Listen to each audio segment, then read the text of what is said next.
그런 마음이 지혜로우시고 힘이 강하시니 그를 거슬러 스스로 완악하게 행하고도 형통할 자가 누구이리야. 그가 진노하심으로 산을 무너뜨리시며 옮기실지라도 산이 깨닫지 못하며 그가 땅을 그 자리에서 움직이시니 그 기둥들이 흔들리도다.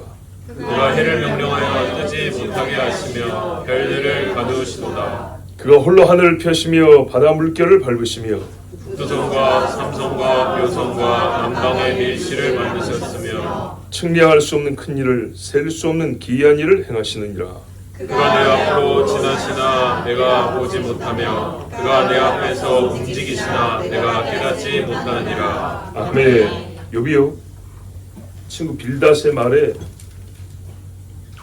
대답을 시작했는데 2절을 보면 네 말이 틀렸다라는 의도로 말합니다. 그러면서 하나님의 정의, 공의를 굳게 하시겠냐? 말하자면 너는 하나님을 잘 모르고 하나님에 대하여 그렇게 말했다는 거죠. 내가 하나님이 누군지 말해주리라. 사도 바울이 저 아테네에서 알지 못하는 신들에게 한 그 사람들에게 내가 당신들이 정말 알고 싶은 그 신을 말해준다고 한 것처럼 말합니다. 그런데 형통한 자가 누구이랴 그랬죠. 누가 형통하였느냐? 과거형입니다. 단순한 논리가 아니고 경험, 사실로서 말해보겠다는 겁니다. 지금까지 우리가 듣고 보고 경험한 일을 통해서 한번 이야기해보자. 역사 중에 지혜, 하나님보다 지혜로운 자가 누구 있냐? 힘이 하나님보다 강한 인간이 있었느냐? 있습니까? 없습니까? 없죠. 지혜라는 말은 논쟁입니다. 하나님과 말로 하여 이긴 자가 누구 있냐? 아담이 말로 이겼던가요? 피켜가 보려고 그랬죠. 이겨보고 싶었죠. 싸움에서 이긴 자가 있냐? 니므롯이 힘자랑을 했는데 하나님을 이겼습니까? 하지 못했습니다. 사탄이요, 이 두 가지로 하나님 앞에 덤볐습니다. 말로 덤볐어요. 힘으로 덤볐어요. 어떻게 됐습니까?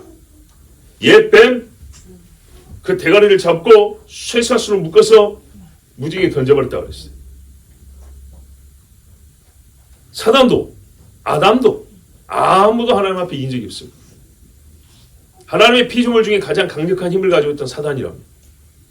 하나님이 형성했던 아담이 하나님께 말로 이기지 못하고 힘으로 대들지 못했다면 누가 감히 하나님께 말로 논쟁을 이길 것이며 힘으로 싸워 이길 수 있겠습니까? 없습니다. 자, 이것이 증명된 사실입니다. 보십시오. 아담이 에덴에서 쫓겨났습니다. 사단이 하늘에서 쫓겨났습니다. 아무도 이길 수 없습니다. 그런데 이 땅에 있는 인간이 하나님을 이긴다고 할 수 있을까요? 어림도 없는 이야기입니다. 어림도. 제 얼굴에 늘어나는 주름살 하나도 못 없애는 주제에 머리카락 하나 흰 거 이것도 못 막는 주제에 누구를 맞서 싸운단 말입니까? 인간 중에 의롭다는 다윗도 하나님 앞에 맞설 때는 참패를 당했습니다. 그가 진노하심으로 산을 무너뜨리시며 옮기실지라도 산이 깨닫지 못하며 산이 지각이 없기 때문에 알 수도 없지만은 무슨 의미인가 한번 생각해 보세요. 산이 모른다는 말은 저항할 수 있다? 없다는 거죠. 예.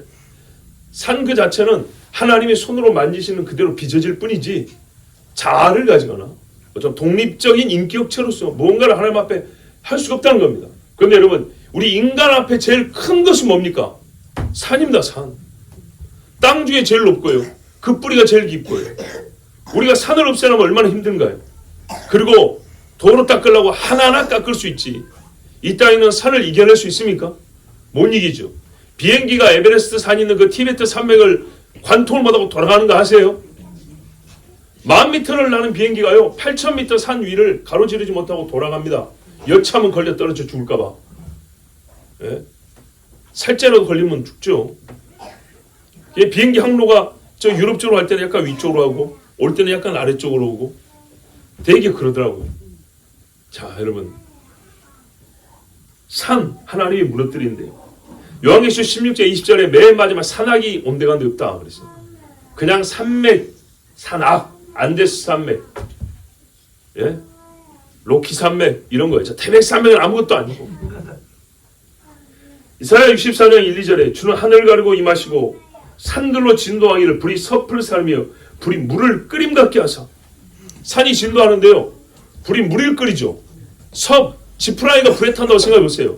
얼마나 잘 탑니까? 훨훨 날아다니면 타죠. 산이 이런다는 거예요. 이렇게 쪼각쪼각 나고 춤을 추고. 근데 그게 어디서 먼저 일어났냐? 시내산이었어요. 시내산이 진동했다 그랬어요. 진동. 시편 114편에 나와 있어요. 요단이 물러가고 바다가 물러갔는데 그때 산들은 수양같이 뛰놀며 작은 산들은 어린 양같이 뛰어또다 그랬어요. 시내산이 봉우리만 하나 있는 산이 아니고요. 우리 북한산도 봉우리 하나만 있는 게 아니죠. 줄기가 많이 있고요. 작은 봉우리들이 여러 개 있어요. 그것처럼 시내산도 말입니다. 여러 줄기가 있는 제법 덩치가 큰 산이에요. 높은 봉우리, 작은 봉우리 있다고요. 그래서 호렙이라고 부르기도 한다 그러죠. 그러니까는 이게 정확히 모르겠어요. 예전에 제가 그거를 설교할 때 여러분에게 어떻게 말하는지 모르는데, 예를 들면은 전체는 호렙이라고 부르고 그 중에 한 봉우리를 시내라고 부를 수도 있고, 전체를 시내산이라고 하고 그 중에 말씀을 받았던 봉우리를 호렙이라고 할 수도 있는 거예요. 자, 이 큰 것들이요, 큰 봉우리건 작은 봉우리건 양처럼 순양처럼 뛰었다는 거예요. 그때 유다 백성들이, 이스라엘 백성이 두렵지 않았을까요? 벌벌 떨고 그 앞에 가까이 나기를 무서워서 뭐라 하냐면, 모세 당신이 가서 하나님 말씀 들어오고 우리는 무서워서 그 말씀 들으려고 가까이 가지도 못하겠다고 그랬어요. 그때 히브리서 보면 모세도 뭐라 하냐면, 말을 안 했지만 나도 무섭다 그랬어요. 히브리서 나옵니다. 모세도 무서워요. 땅이 하나님 앞에 떤다. 반석을 갈라서 못이 되게 하셨다. 이야. 6절 보세요. 그가 땅을 움직여 그 자리에서 미신즉 그 기둥이 흔들리며. 땅이 여러분 지진이 날 때 이렇게 벌어지면 하는 게 아니고요. 어떤 경우는 케이크 잘르듯이 땅에 어마어마한 한 부분이 이렇게 썰어져가지고 바다로 밀려 들어가는 경우도 있어요. 혹시 그런 영상 보셨어요? 산이 반이 쪼개져갖고 바다로 그대로 들어가 버립니다. 여러분 바닷물 속 3m만 속을 봐도 무서운데 땅을 그 처소에서 흔드신다. 땅이 기둥 들어있는데 그 밑에부터 흔들어 버린다. 그러면 늘 말씀드리지만 뭐 핵 미사일이 떨어지면 방공호 속으로 쏘면 방공호 밑에 쪼개져 버리는데요. 밑에서 용암이 올라온단 말이에요. 네가 하늘 끝에 가서 갈지라도, 음부의 네 자리를 펼치라도 바다 끝 아무 소용. 물속에 들어가면 쉴 것 같이 물뱀을 불어다가 물어버린다고 했어요. 창세기 1장에 하나님이 천하의 물이 한 곳으로 모이고 묻이 드러나라 했어요. 땅의 격번은 여기서 처음이라고 그랬습니다. 땅이 이렇게 올라옵니다. 이빨 새로 나듯이 쫙 땅이 올라옵니다. 홍수날 때요, 땅이 벌어졌습니다. 터졌습니다. 그리고 다시요, 물이 한 곳으로 다시 모이게 하여 땅이 다시 움직였습니다. 그래서 이 땅을 파면 크게 격변의 흔적이 3번 나타난다고 했어요. 어느 나라 어느 곳을 땅을 파든지 깊게 파면 이 3가지 흔적이 나타납니다. 성경 그대로입니다. 성경은 신화가 아니라 사실입니다. 이사야 24장 19절 이하에 땅이 깨지고 땅이 갈라지고 흔들리며 땅이 취한 자같이 비틀거리며 침망같이 흔들리며, 우리 그물침대 오면 흔들흔들하죠. 출렁다리들 있죠. 예. 그 위에 죄악이 중함으로 떨어지고 다시 일어나지 못한다. 땅 위에 사람이 죄가 크면요, 땅이 그렇게 춤을 추고 흔들린다는 거예요. 녹아버리고. 그때 하나님이 높은 군대를 벌하시고 땅의 왕들을 벌하시고, 이게 참 중요한데 이사야 보면 요한계시록에 구체화된 것들이 굉장히 그림자 형태로 이사야에 많이 나와 있는데, 이사야 24장 22절에 그들이 죄수가 깊은 옥에 모임같이 모음을 입고, 하나님이 벌한 자들이요 옥에 모인다는 거예요. 우리 지옥이라고 그러죠. 옥에 갇혔다가 여러 날 후에 형벌을 받을 것이라. 어떻게 해요? 마지막에 하나님이 심판할 때 끄집어내가지고 둘째 사망 심판을 내린다죠. 이게 이사야에도 나와 있어요. 그렇게 땅을 흔들려서 죽게 한 사람들을 어떻게 한다고요? 옥에 넣어놨다가 심판대가 되면 나와 이런다고요. 자, 우리 세상 심판도 형태가 유사합니다. 구속이라는 말을 많이 들어보셨다 했죠? 구속은 최종 판결을 말하는 거 아닙니다. 말 그대로 가둬놓는다는 얘기입니다. 재판하고 조사할 때 집에서 왔다 갔다 하고 출석 가서 조사하는 게 아니라 가둬놓고 조사할 때 일단 구속시킨다 그럽니다. 그래서 이건 시간이 정해져 있어요. 며칠까지 조사 마치라는 거예요. 그리고 여기 있던 사람을 오라 그래서 조사하고 재판을 했는데 유죄가 확정되죠. 그럼 다시 집어넣죠. 다시 집어넣대. 그때는 이제 징역살이라고 그래요. 수감 이런. 그래서 이렇게 왔다 갔다 할 때 되게 구치소고요. 징역살은 교도소로 가는 거예요. 물론 비슷하니까 다시 구치소로 가는 경우도 있지만 자, 하나님 말씀이 그래요. 옥에 가둬놨다가 나와 재판하고 땅땅땅 사형 불못 이렇게 가는 거예요. 7절에 해를 명하여 뜨지 못하게 하시면, 야, 하나님이 다루시는 것들이 뭐 10살짜리 어린애가 아니네요. 천지에 있는 만물들이구만요. 사람이 손도 못 대는 거, 제일 손을 못 대는 거 해. 그래서 제일 큰 신호 삼는 거. 뜨지 못하게 한다. 명하여 오지 마, 올라오지 마 그런다는 거예요. 여러분, 해, 달과 달, 별과 같이 시간이 정확한 게 어디 있어요? 하나님이 이 광명체를 가지고 뭐였어요? 일자와 연한과 사실을 이룬다 그랬죠. 맞죠? 그런데 이것들이 못 뜬다는 건요, 시간대를 바꿔버린다는 거예요. 시간 개념을 바꿔버린다는 거죠. 우리는요, 그 시간이 있어야 사는데 시간이 뭉개져 버리면요, 삶이 붕괴져 버립니다. 생존이 어디에 있다고요? 하나님 손에 있다는 거. 우리 건강을 직접 치지 않아도 해만 하나님이 살짝 만져도 우리는 살 수가 없습니다. 거대한 태양, 수많은 별들 하나님이 멈추게 합니다. 무섭겠죠? 해가 뜨지 않으면 무섭죠? 여호수아 때 있었어요. 근데 여분 여호수아 이전 사람이에요. 그리고 언제 또 있었습니까? 아하스 왕 때 있었어요. 이령표를 뒤로 빠꾸시켰죠. 해 그림자를 빠꾸시켰다는 얘기는 해가 뒤로 갔다는 얘기입니다. 앞으로는 가는 거니까 쉬우니 뒤로 물리십시오 그랬다. 근데 그 전에 지금 욥이 말하고 있어요. 이거는 해가 눈에 보이지 않게 하시는 하나님의 어두운 날이죠. 대홍수를 생각하면 여기 있는 말 다 설명됩니다. 깜깜합니다. 막 화산이 폭발하고요. 먼지와 연기가 하늘에 가득합니다. 그리고 위에서 하늘에 궁창이 쏟아지는 물인데 그 물이 얼마나 크냐. 가끔 여러분 영상에 하늘에서 이제 밖에서 물 붓는 것처럼 쏟아지는 비 보셨던 적 있어요? 폭포수. 우리가 옛날에 어른들이 봄 되면 물 맞으러 간다 그래요. 폭포 밑으로, 조그만 폭포 밑으로 와서 목욕탕 사고 있죠? 네, 그거 한 10배 되는 물을 맞아요. 잘못하다가 자빠질지 모르겠어요. 몸이 약한 분들은 자빠집니다. 그것도 건강할 때 물 맞으러 가지. 물 맞으러 가는데 여러분, 그런 물 이상이 세계적으로 있다고 했어요.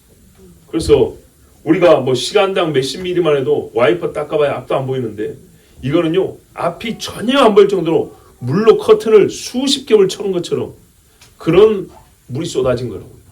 그래야 땅이 물에 찹니다.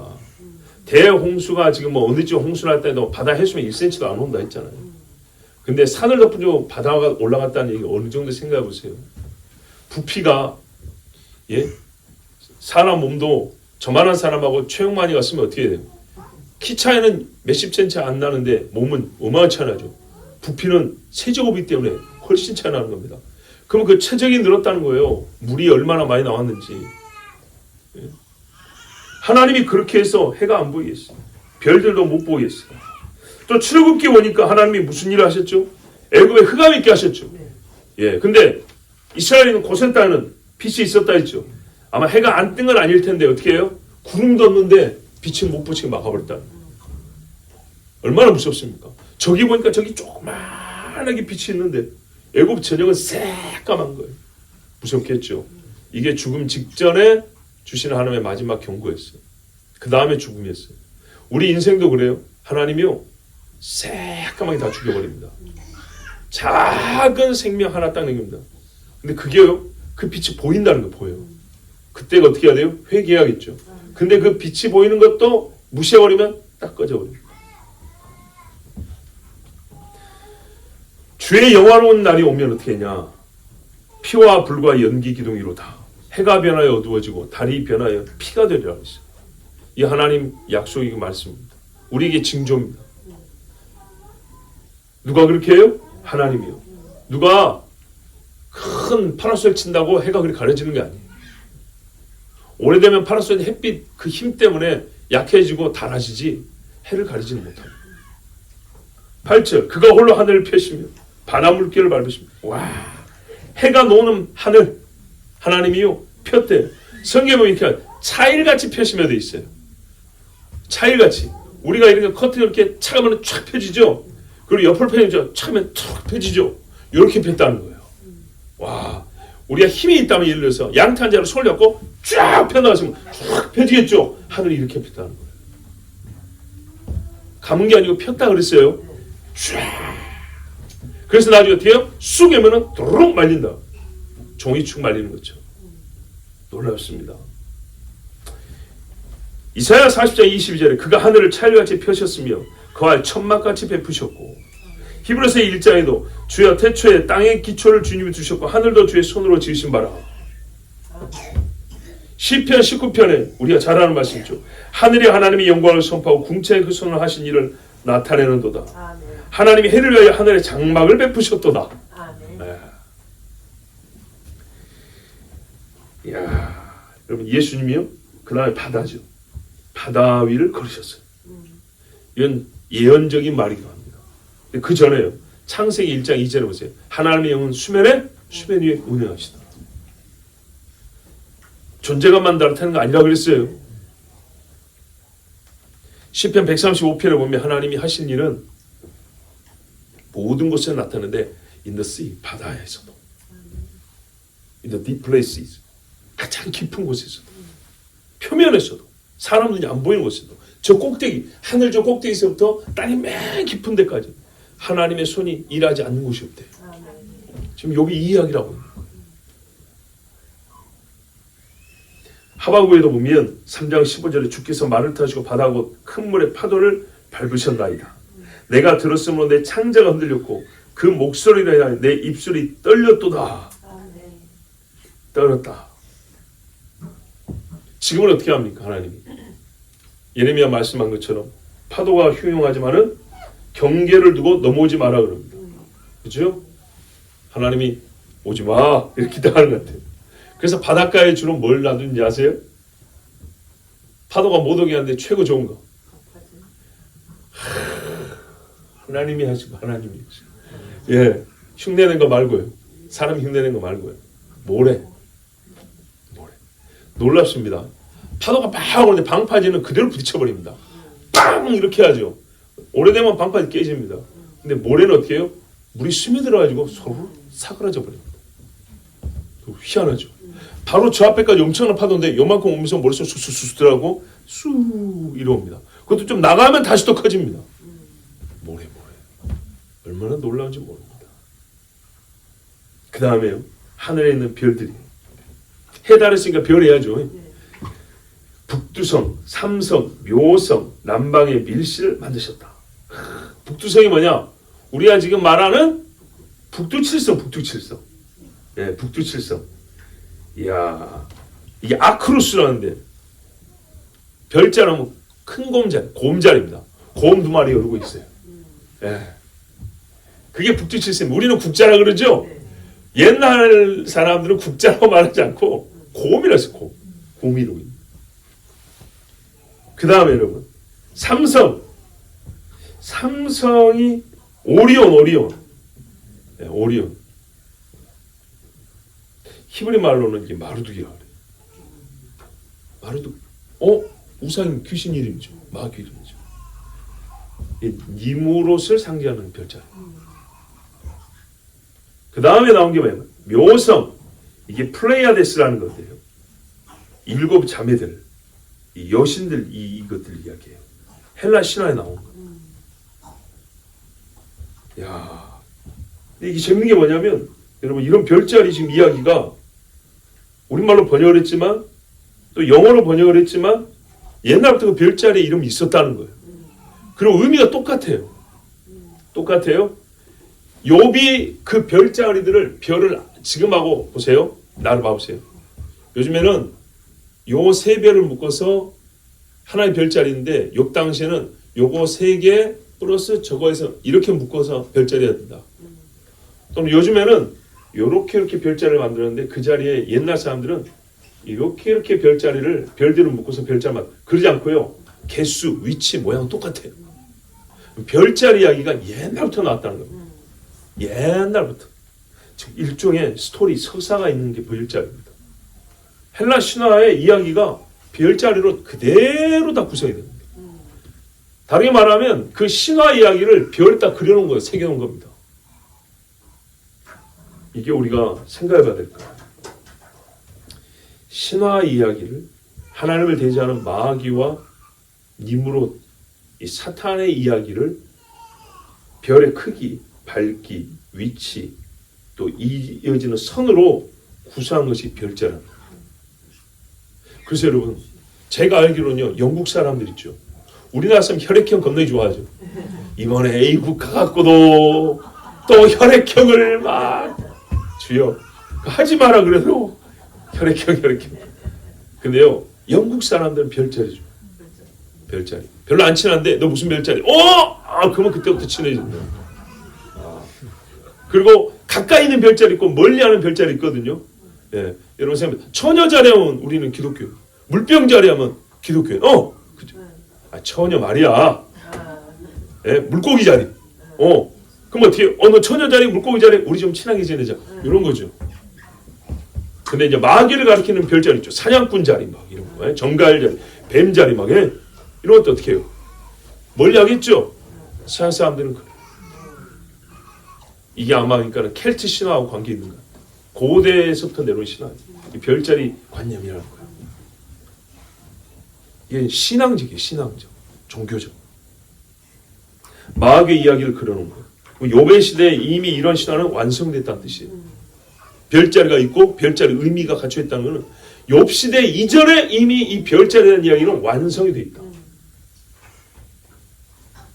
그리고 그것이 헬라와 로마를 거쳐서 오늘까지 내려오는데 재밌는 것은 중국이나 일본에도 이와 유사한 이야기가 있다는 거예요. 예.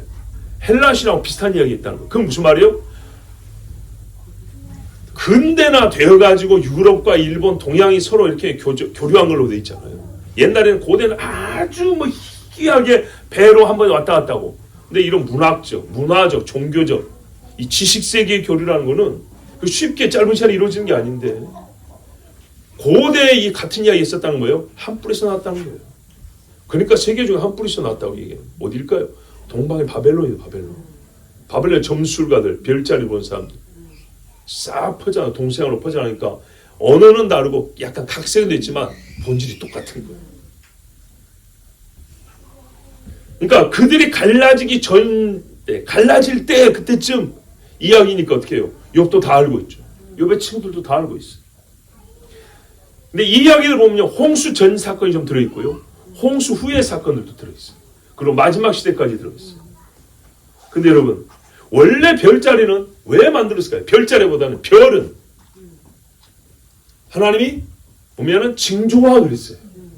예, 해, 달, 별을 보고 우리가 빛으로 도움도 있지만은 특히 별, 해가 어두워지고 달이 피가 되죠. 얘 색깔, 빛의 밝기 또는 뜨겁기 이걸로 징조를 주지만 별은요 그렇게 달라지진 않아요. 별은 어떻게 합니까? 성경에 보면 떨어진다고 돼 있어요. 떨어지는 걸로 징조를 나타내죠.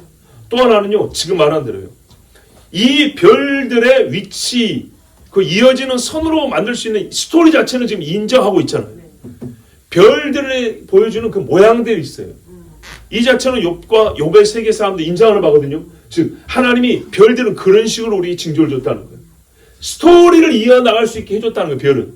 근데 이거를 마귀는 마귀적으로 스토리를 만들어 갖고요, 우리 그리스도인들은 하나님의 언약으로 이 스토리를 이어갈 수 있다는 거예요.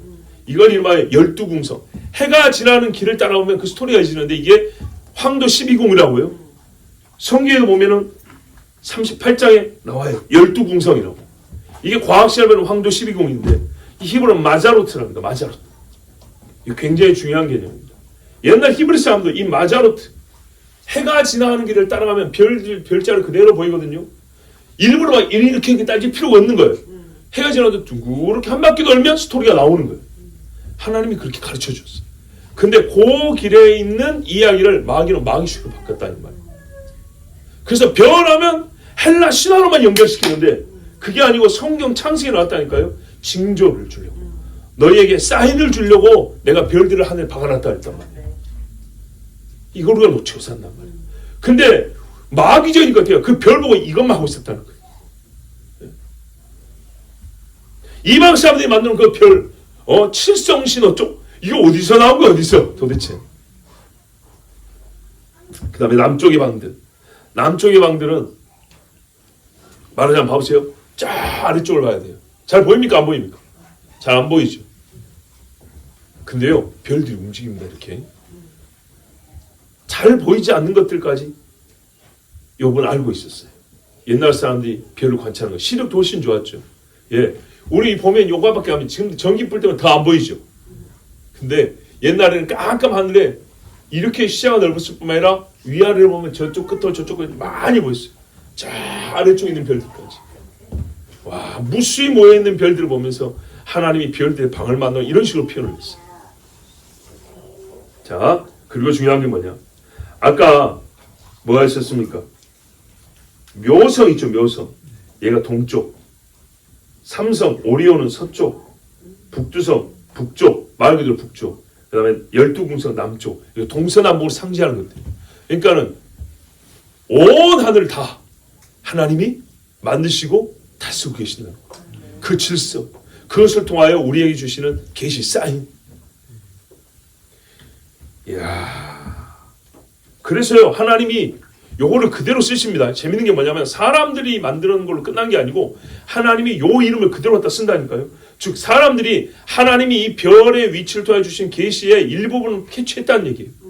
아, 요거는 곰 모양으로, 아, 요거는 무슨 모양으로 하나님이 그렇게 우리에게 보라고 별을 이렇게 박아놨구나 알았다는 거예요.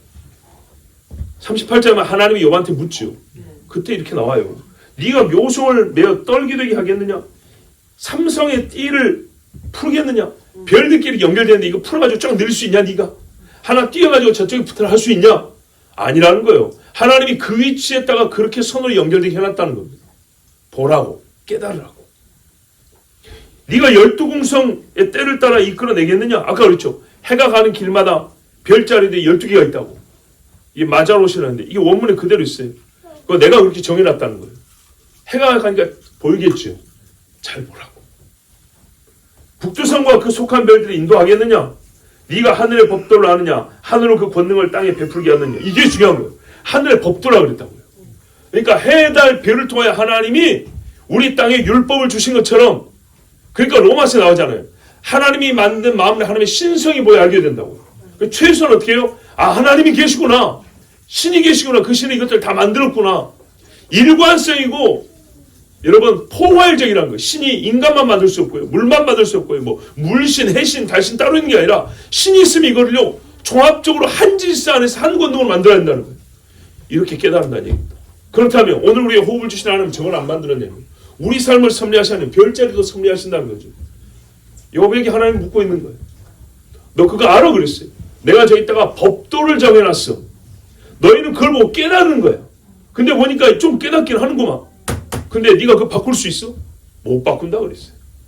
예레미야인가도 보면 말했어요. 내가 이스라엘에게 준 약속이 바뀔 것 같으면 하늘의 질서가 바뀐다고 그러라고 그랬어요. 그럴 리는 없죠. 예, 그래요. 하늘로 그 권능을 땅에 베풀게 하느냐? 그럴 수는 없습니다. 사람이 할 수가 없습니다. 하나님이 합니다. 저희는 떨어져 오면 떨어져 버립니다. 재밌지 않으세요, 여러분? 측량할 수 없는 큰 일을, 강하고 위대한 일을, 셀 수 없는 기이한 일, 기적을 우리가 말하는데요. 기적의 횟수가 어마어마하다는 거예요. 큰 일, 우리가 자로, 저울로 잴 수 없는 큰 일을 하나님 하신다는 거예요. 아, 네. 여러분, 홍해가 갈라진 물의 양이 얼마인지 재어 오신 분 있어요? 없죠? 여리고 물을 때 벽돌이 몇 개 깨졌는지 혹시 세어갖고 오신 분? 없죠? 그래요. 우리 몸속에 신경따가리 이으면은 몇 킬로가 되는지 한번 측량해 보신 분? 없죠? 그래요. 야, 이번에요. A구에서 청년들 이렇게 말씀 가르치고 막 세례주고 우리가 예배하는데 한 청년이 갑자기 여기 환호성을 지르다고 이제 상담하고 제가 이제 늦게 밥을 먹었어요. 늦게 밥을 먹는데 옆에서 막 환호성이 나길래 먹어봤더니 80을 한 거예요. 80을 했는데 깜짝 놀랐어요. 100kg가 70kg한테 한 방에 씌는 거예요. 그래서 뭐예요 이거 씨발 안 그랬죠. 근데 너무 세다는 거예요. 너무 세. 그래 그래도 우리 국가적 자존심이 있지. 좀 기다려봐. 나이가 21살이에요. 아들 자식 사이에 지금 걔하고 나하고. 예? 근데 그래도 우리 대한민국 명예를 걸고 좀 기다려봐. 그리고 이제 밥 먹고 한번 해보자 했는데 만만히 봤거든요. 그래서 걔가 힘을 주면 따라 힘을 주려고 했더니 걔가 처음에 확 주니까 제가 졌어요. 이 팔씨름은 힘을 스피드 있게 빡 주는 것도 중요한데 늦게 힘을 주니까 걔가 이제 뭐 이렇게 뭐랄까 선제 공격을 일단 받아주다 보니까 그랬어요. 다시 해봐, 다시 정식으로. 정식으로 해놓게 이제 비겼어요. 좀 더 가면 제가 약간 이쪽으로 오고 있었나 했더니 중간에 끝났어요. 물론 왼손은 또 이겼죠. 그래서 자존심을 살렸는데 궁금해가지고 또 이거 와봤고 팔을 만졌더니 근육이 별로 없어요. 근육이 별로 없는데 나중에 찍은 영상을 보니까 손 잡는 게 팔씨름 배운 애예요. 예. 그냥 힘으로 하는 게 기술이 있어요, 기술. 그래도 힘이 어느 정도 받쳤는데 여기 힘이 없는데 여기 힘이 좀 좋았나 봐요. 그래도 이게 체급이 이렇게 차이 나는데 선수도 아니고 이렇게 될 수 있나? 근데 여러분 제가 최근에 놀라운 걸 알게 됐어요. 사람 힘은요 근육에서만 나오지 않습니다. 골격에서 나오고요 신경에서 나옵니다. 근육이 똑같은 사람인데 신경이 왕성하게 길게 뻗어 있는 사람도 있죠. 힘이 훨씬 좋습니다. 이렇게 생각하면 돼. 엔진이 큰데 배터리가 약해서 생각해보세요. 전기 충격이 약하면 시동이 잘 걸립니까? 탁탁탁 그러죠. 근데 엔진은 작지만 배터리 센 걸로 갖다 빵 튀겨버리면요 팡 튀기죠. 비슷한 것 같아요. 그래서 신경이 많이 발달된 사람은 같은 근육이라도 힘이 훨씬 셉니다. 아마 그런 것 같아요. 아니 팔 보면 전혀 힘쓸 인간이 아닌데 희한했어요. 자 봐보세요. 놀랍죠? 놀랍죠? 우리가 생각하고 겉보기하고 다르죠? 그래요. 우리 사람의 이 모양 우리가 알 수 있는 것은 정말 별것 없어요. 그런데 하나님이 하신 그 기이하고 놀라운 일들을 우리가 다 알 수 있을까요? 측량하거나 감히 하나님 앞에 대들 수 있을까요? 불가능합니다. 절대 해서는 안 됩니다. 측량할 수 없는 일. 깊도다 하나님의 지혜와 지식에 부여합니다. 그의 판단은 측량치 못할 것이며 그의 길은 찾지 못할 것이로다. 아멘. 하나님이 기적을 진짜 완행했어요. 제가 하나님의 측량할 수 없는 일 11절에 보세요. 그가 내 앞으로 지나시나 내가 보지 못하면 그가 내 앞에 나가시나 내가 깨닫지 못하면 엘리야 이야기 같죠. 제가 갔다 와서 깨달은 게 하나 있어요. 그 위험하니까 제가 우리 동생 주려고 AV에 있는 동생 주려고 좀 저렴한 3단봉을 갖고 왔어요. 3단봉 뭔지 아시죠? 요만한데 쭉 펴면 따다닥 3단이 되어갖고 나오는 거예요. 플라스틱이고 맨 끝에만 약간 철심이 있어요. 그래서 가볍고 휴대하기 편하게 돼 있어요. 그래서 그걸 갖고 왔어요. 근데 우리 동생이 그걸 쓸 줄을 몰라요. 별거 아니에요. 그냥 작디 휘두르시 하면 되는데 일단은 그래도 가르쳐 줘야 될 것 같아가지고 우리 이제 숙소에서 기술 몇 개만 배우면 돼. 서봐. 그래가지고 일단은 보통 이제 쟤는 다른 기술인데 보통은 이렇게 해야 하고 이렇게 쫙 펴려는데 빠져나가고 있어요. 불량품이에요. 불량품. 대가리 부분이 빠져나 이게 쇠가 있는 부분이거든요. 이야, 제가 처음부터 고급 기술 가르쳤으면 사람 맞을 뻔했어요. 왜냐면 그냥 이렇게 휘둘러 봤으면 앞에 사람 맞거나 그 집에 기물이 파손될 뻔했는데 가장 기본을 아래로 폈어요. 아래로 폈는데 이게 쭉 나가지고 근데 저는 우리 입을 못 다물고 여기 큰일 날 뻔했다 그러면서 이제 고쳐보려고 그렇게 했는데 와서 생각해 보니까 하나님이 섭리하셨다. 하나님이 기이한 일을 하셨다. 평상시에 제가 그렇게 안 해요. 평상시에는 그냥 바로 이렇게 위로 놓고 펴요. 근데 그날만 아래로 폈는데 처음 쓰자마자 이게 튕겨 나가버린 거 불량품이어가지고 와 이게 사람 안 맞은 게 다행이에요. 남의 집에 기물 파손하는 게 얼마나 그래 됐으면은 일정이 어떻게 됐겠습니까? 어려웠겠죠. 마귀는 나로 하여금 불량품을 갖고 오게 해서 그 말듣기를 불량품을 갖고 해서 우리의 이 사역을 망치려고 했으나 하나님은 평상시에 저의 행동 패턴과 전혀 다른 패턴으로 시작하게 하셔서 아무도 다치지 않냐고 그냥 웃고 말게. 야, 여러분은 11절에 안 보이시죠? 저도 안 보였어요. 근데 가르쳐 주니까 보이더라고요. 진짜로 한 끗 차이입니다. 딱 10cm 차이입니다. 10cm 차이로 저희가 하면 2m가 벌어집니다. 얼마나 이게 무서운 일이고 또 한편으로 얼마나 감사한 일인지 모릅니다. 욥이 지금 한 말은요. 38장 41절에서 하나님이 욥에게 너 있었어? 할 수 있어? 아느냐고 물으신 일들에 속합니다. 친구들에게 욥은 이렇게 말을 잘해요. 너무 잘 알아요. 근데 같은 주제를 하나님하고 얘기하니까요. 아무 말도 못합니다. 왜? 저자 특강이잖아요. 저자 직강. 니는 내가 만드는 것을 보고 지금 얘기하는 건데 내가 만들었어. 만든 후에 네가 기껏 이렇게 쳐다보고 말한 건데 내가 그거 만들 때 너 있었냐? 없었죠. 만들 수 있느냐? 없었죠. 그래, 네가 나보고 하나님이 그걸 좌지우지한다는데 내가 지금 이렇게 옮기면 네가 막을 수 있느냐? 내가 여기다 놓을 때 네 힘을 내가 빌리겠느냐? 아무것도 사람이 할 게 없죠. 보세요. 하나님이 하신 일인데요. 우리가 사람과 사람 사이에서는요. 비교 우위가 돼요. 근데 하나님 앞에서는요. 우리 인간은 철저하게 무력합니다. 무지합니다. 아무것도 아닙니다. 그러면 욥이 이 말을 왜 했을까요? 내가 네보다 잘 알고 네 말이 틀린 걸 지적하려고요? 거기까지 하려고 한 거 아니에요. 하나님 앞에서 니나 나나 아무것도 아니라는 걸 지금 말하려고 하는 거예요. 그런데요. 그런 의도로 빌닷에게 말을 했음에도 불구하고 진짜 하나님이 나타나니까 어떻게 해요? 그 의도조차도 하나님 앞에는 충족되지 못하는 의였어요. 네.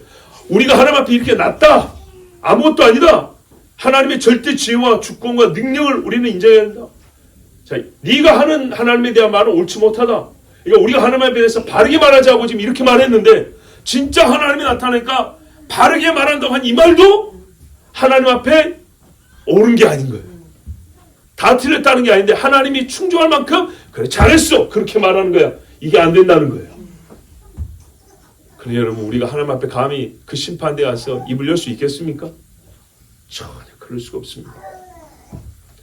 내 앞으로 지나시나 보지 못하며 본다고 한 게 이 정도인데 여기 시인한 거는 아직도 못 본 게 많다. 여러분 뛰어난 영성가 엘리야를 보세요. 엘리야가 첫 번째로 못 본 게 뭔지 압니까? 바알에게 무릎 꿇지 않냐고 입 맞추지 않냐 7,000명을 몰랐어요. 하나님이 숨겨놨어요. 같은 이스라엘 땅에 사는데 못 봤어요. 수가 너무 적었어도 하지만 하나님 앞에 기도하면 보이는 거 아닌가요? 환상 중에 어디에 있고 어디에 있고 하나님이 안 보여주면 몰라요. 자기 같은 믿음을 가진 사람이 자기밖에 없는 줄 알았는데 7,000명 있다고 그랬어요. 예, 이스라엘 전체가 그래야 되는데 7,000명밖에 안 된 건 안타깝지만 엘리야는 자기밖에 없다고 그랬거든요. 그렇게 보면 7,000명은 엄청나게 많은 수죠. 엘리야 몰랐어요. 그리고 어제는 어떻게 했습니까? 바알과 아스타로스 850명과 싸웠죠. 근데 오늘은요. 이세벨이 죽인다니까 도망가고 있죠. 로덴 나무 밑에서 죽여달라고 그랬어요. 그 낙심과 절망이 뭔가 좀 하나님이 이 한국식으로 새끈하게 뭐 하나 좀 해줬으면 좋았을 건데 아 이게 뭐야 비참하게 예? 물 한 병 못 들고 도망을 가다니. 그래서 차라리 죽여달라고 그랬어요. 내가 뭐 선지자면 뭐하고 뭐 죽은 자를 살리면 뭐 할까 이거. 내 앞에 간 조상들보다 나은 게 뭐냐. 그 방랑하던 사람들보다 나은 게 뭐냐 이 말이죠. 얼마나 큰 낙심을 했는지 알겠죠. 그 낙심을 가지고 보니까 하나님이 불과 지진과 바람으로 가도 안 보인대요. 그거 마귀였습니까? 하나님이 있지? 그런데 어떻게 해요? 죽어버린 마음이 안 보이는 거야. 안 보여. 이게 인간이에요. 인간은요. 하나님의 힘은 여전한데 내 힘이 약하면 하나님의 힘이 안 보여버려요. 하나님이 밝으신데 내가 어두우면 하나님 빛이 안 보여버리는 거예요. 제 아무리 지혜로운 척해도 하나님의 지혜를 인간의 지혜로 알 수가 없어요. 어둡고 죄가 묻어버린 인간의 지혜라는 지각이라는 것은 하나님의 지혜, 하나님의 지각, 하나님 하신 일을 온전히 볼 수가 없어요. 시편 77편에 하나님이 물들이 주를 보았나이다. 물들이 주를 보고 두려워하며 깊음도 진동하였고 구름이 물을 쏟고 궁창의 소리를 바라며 주의 살도 날아간나이다. 홍수 때 보세요. 마치 저 하늘과 구름이 바람이 인격이 있고 자아가 있는 것처럼 하나님이 소리를 바르시니까 벌벌벌벌 떨면서 물을 쫙 쏟아는 거예요. 무서워 도망가듯이 바람이 쫙 일어났다는 겁니다. 그런데요, 사람들은요, 그렇지 못해요. 어제 첫눈은 1월달에 오긴 왔는데 새 겨울에 첫눈은 어제 왔죠, 서울에. 근데 요란하게 왔지요. 보통 첫눈이 좀 조용히 오는 편인데 어제 요란하게 왔어요. 벼락 치는 거 보셨어요? 벼락 때리면서 눈 오는 것은 진짜 희귀한 거거든요. 하늘이 움직이는 거예요. 하나님이 소리를 발하라 하니까 주의 길이 바다에 있고 주의 첩경이 큰 물에 있었으나 주의 종교를 알 수 없었나이다. 예, 지금 홍해가 덮여 있어서 사람들이 옛날에 그 길을 모릅니다. 주의 백성 무리와 같이 모세 아론의 손을 인도하였나이다. 광야 길을 자세히 찾아봐야 보입니다. 근데 찾고자 하면 보이는데 다 알 수는 없습니다. 매튜 헨리, 제가 존경하는 목사님이죠. 11절에 대해서 이렇게 말했어요. 하나님이 모든 피조물들에 의한 2차적인 원인들이 작용해서 일어나는 일들은 보통 우리의 감각으로 분명히 알 수 있지만 지금 무슨 말이냐? 하나님이 해를 동원해서 열을 내잖아요. 그럼 몸살 땀이 삐질삐질 나죠. 하나님이 덥게 하시네. 이때는 쉽게 안다는 거죠. 곡식이 자란 거 보고 안다는 거죠. 그런데 하나님은 우리 주위에서 모든 일들을 행하시는데도 우리는 하나님을 보지 못한다. 하나님이 직접 행해 주기를 바라지만 사실 직접 행해 주는 1차적인 사건을 우리가 지각하지 못하는 게 너무 많아요. 오늘도 내 호흡을 다른 것이 아니라 하나님이 손으로 내 호흡을 지켜주고 있는 걸 이걸 안 보인단 말이죠. 이건 인정을 못해요. 그래서 놀라운 게 뭐냐면 아까 제가 3단봉 얘기도 했지만은 하나님의 창조심을 믿습니다. 이런 사람도 오늘 교회 올 때 하나님이 안 믿게 해준 거 알아? 에이 이런다고요. 그러면 안 됩니다. 네? 하나님이 천하의 모든 사람을 흙으로 빚으시고 영을 넣으셔서 생명이 되게 한 거 알아? 믿습니다. 그렇지? 하나님이 지금 그래서 집사님 그 골다공증 거기에 구멍 난 거 지금 하나 메꾸고 계셔. 그걸 알아?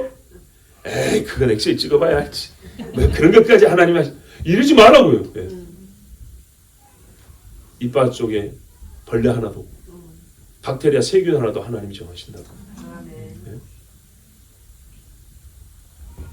큰 거는 못 믿는 인간들이 있는가 하면 큰 거는 믿습니다 하는데 지금 내 머리에서 머리카락이 자라게 하시는 하나님을 또 생각지를 못한다니까. 우리의 요한한 지각은 하나님의 모략을 헤아릴 수 없고 하나님의 움직임을 간파할 수 없으며 하나님이 취하시는 조치를 파악할 수 없다. 우리는 하나님이 무엇을 행하시는지 또는 무엇을 계획하시는지 모르기 때문에 하나님이 하시는 일들을 제대로 판단할 수 없다. 하나님의 통치 비밀은 우리의 지각으로 알 수 없는 것들이기 때문에 우리는 그 비밀을 설명하거나 논평할 수 있는 체에서는 안 된다. 아멘. 비밀을 가르쳐 주시면 아멘을 받는 거지 내가 그거를 평가를 한번 해보겠어. 절대 그건 우리 할 일이 아니라. 오늘 요배 말이 그렇지 않습니까? 나는 많이 알고 있지만 지금 많이 알고 있죠. 그런데 하나님이 정말 직접 내 눈앞에서 지나가신 일이 한두 번이었겠느냐마는 그거는 못 봤다. 없었다는 게 아니라 사는 눈에 보이는데 하나님이 직접 행하신 하나님의 영의 움직임을 내 볼 눈은 없다. 근데 그게 훨씬 깊은데 오늘도 내게 생기를 주시는 하나님이 훨씬 깊고 놀라운 일을 하시는데 내가 그걸 모르는 주제에 내가 뭘 하나님 앞에 안다고 할 수 있겠냐. 니나 나나 뭐라고 말할 수 있겠냐. 이랬어요. 훌륭하죠? 그런데도 하나님을 직접 만나기 가물었다니까. 자, 여기서 우리 한 가지만 더 볼게요. 여러분 이 말하는 욥의 기분 우리가 기분까지 따질 게 뭐 있냐 하지만 필요가 있어요.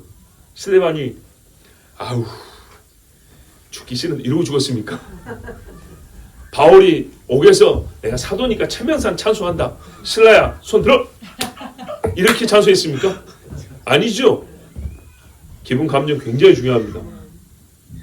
욥이 지금 이 말하는 기분은 어떠다고 생각하세요? 막 아우 소리 내가지고 친구들이 물으니까 자존심상 말을 안 할 수도 없겠고 피곤해 죽겠는데 그리고 말했습니까? 어쩔 수 없이 해야 하니까 내가 믿는 사람이니까 막 억지로 들립니까? 아니죠. 절대 그렇게 안 들립니다.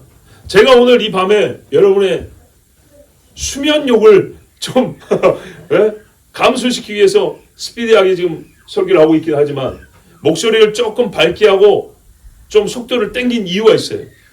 이게 욥의 감정이에요. 지금 욥의 말이 느릿느릿하거나 힘이 없고 매갈이 없지 않아요.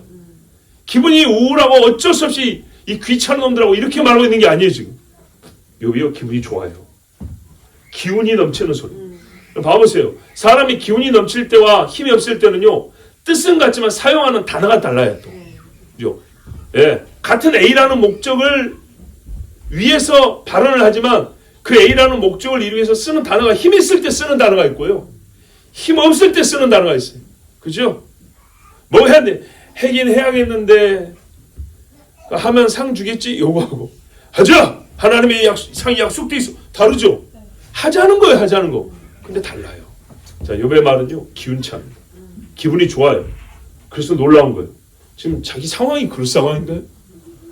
앞에 몇 장 남기면 어떻게 했어요? 하나님이 우리 자식을 죽이셨고, 그죠? 하나님이 다 취해가셨고, 막 부인은 죽으라 그러고, 저주하고, 하나님 저주하고 죽으라 그러고, 친구들은 와가지고 죄인이라고 그러고, 서로 막, 이랬잖아요. 너와 나의 이야기만에 집중할 때는 분이 있었고요. 막, 뭡니까? 악이 받쳐있는 그런 느낌이죠. 근데요, 그거하고 사뭇 느낌이 달라요. 비록 나를 지금 대리한 친구지만, 순수하게 하나님 이야기할 때는 말이죠. 말이 좀 더 깨끗하고요. 힘있고요. 시원하고. 달라요. 이것도 우리가 배워야 돼요. 하나님 이야기 지금 그 말할 정신이 어딨습니까? 나중에. 예, 우리가 손 안에 배려도 필요한데요. 본인이 어떨 때는 말입니다. 아니야, 지금 해. 나는 그 이야기 하고 싶어. 이 사람의 믿음은 여러분 본받을 만하지 않습니까? 손영원 목사님이 자기 아들 둘이 총에 맞아 죽었어요. 그 시신이 총에 맞은 시신이 얼마나 끔찍한지 아세요? 염을 하고 장례를 치르는데 감사했어요. 감사. 하나님 앞에 감사의 물을 버렸다고 9가지 감사의 제목을 써가지고, 네? 그 중에 하나가 뭔지 아세요? 그 48년이잖아요. 그 당시에 유학이란 게 얼마나 어렵습니까? 우리 아들 미국으로 유학 보내려고 그랬는데 유학 준비 중이었던 거예요. 더 좋은 하나님 나라 들어가시니 감사합니다. 여러분 보통 사람 어떻게 그 유학 좀 보내려고 그랬는데 하나님이 그거 이러겠죠. 교회는 나와요. 근데 그거 갖고 몇 년을 기도할지 몰라요. 이해하죠. 이해하지만 더 좋은 하나님 나라 들어가주셔서 감사합니다. 느끼는 바가 다르지 않습니까? 정신이 어딨냐고 지금. 그 감사기도 몇 달 지나서 해도 되고, 몇 달은 교회 사역도 쉬고 그냥 가만히 있다가 좀 힘이 조금 날 것 같으면 굉장히 우울한 표정 지으면서 이래도 되고. 그래도 이해하죠. 이해해요. 그런데요, 그러지 않았어요. 이해를 넘어서 어떻게 해요? 존경이 되죠. 욥이 이렇게 말 안 해도 욥의 신앙 우리가 그렇게 의심 안 해요. 욥의 상태나 방금 전까지 어떤 그 불평을 생각하면 이상할 정도로 매우 밝고 힘있고 아직 안 끝났습니다. 지금. 예, 아직 많이 남았어요. 욥의 기분이 너무 좋아요. 참 믿음의 사람입니다. 하나님을 이야기하면 하나님이 누구신가와 그가 하신 일을 이야기하면 그 크신 권능 앞에 나는 작아질지라도 그분이 크다는 걸 말하며 나는 무지하지만 그분이 지혜롭다는 것을 말함에 있어서 말하는 믿음의 사람은요 힘이 납니다. 그 이야기 같이 즐거운 이야기가 없어요. 정말로 말해요. 저도 봤어요. 명절에 모이면 밤이 새도록 화투 치는 사람이 있고 어떨 때는 화투를 치다가 접고 성경 이야기를 하고 새벽까지 가는 걸 봤어요. 아, 화투 칠 때 핏대 높인 거하고 장기 둘 때 핏대 올라간 거 버림갈 정도로 성경 이야기도 막 핏대를 썰고 막 하는데 여러분, 야 볼만합니다. 그게 계속 가면 좋은데요. 약해지니 아쉽죠. 지금 욥이 불평이 없어졌어요. 한마디로 욥에게 있어서 하나님 이야기를 한다는 것은요, 과거가 아니라 현재의 고통을 다 잊게 할 정도로 기쁨에 넘치는 일이었다는 거예요. 기쁘다. 내가 이 지경이 되고도 하나님을 말할 수 있다. 내가 이러한 처지인데도 내 입에서 자연스럽게 하나님의 위대하심 나오는 거예요. 그런데 뭉뚱 퉁쳐서 하나님 대단하지 이런 게 아니고요. 구체적으로 하나하나 어느 때가 나도 명석하고 머리가 잘 돌아가고 기억력이 그냥 살아나고 표현력이 막 아름다워지고, 예? 장엄해지고.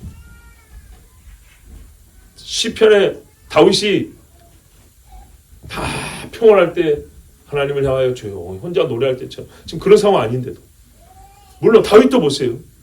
환난과 도망치는 어려운 시기에 하나님 앞에 씻은 거 보세요. 그 노래.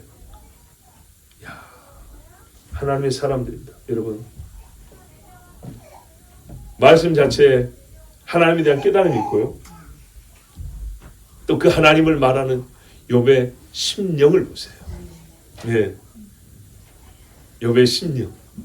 하나님 말씀을 듣고 좋아하고 웃는 우리 어린아이들의 심령을 한번 생각해 보세요. 우리는 왜 보입니까? 심령은 안 보입니다. 근데 그 심령은요, 힘이 또 얼마나 센지 피부 껍데기를 뚫고 나옵니다. 성대를 울리게 만든다고요. 그래서 하나님을 향하여 웃게 만들고요, 말하게 합니다. 우리 여기까지 가봅시다. 아멘. 예, 정말로. 그럼에도 불구하고 하나님 앞에 가면 할 말 없어요. 그러나 우리가 사람을 향하여서는 욥처럼 말할 수 있어요. 아멘. 할렐루야. 아멘. 우리 같이 기도합니다. 하나님 아버지.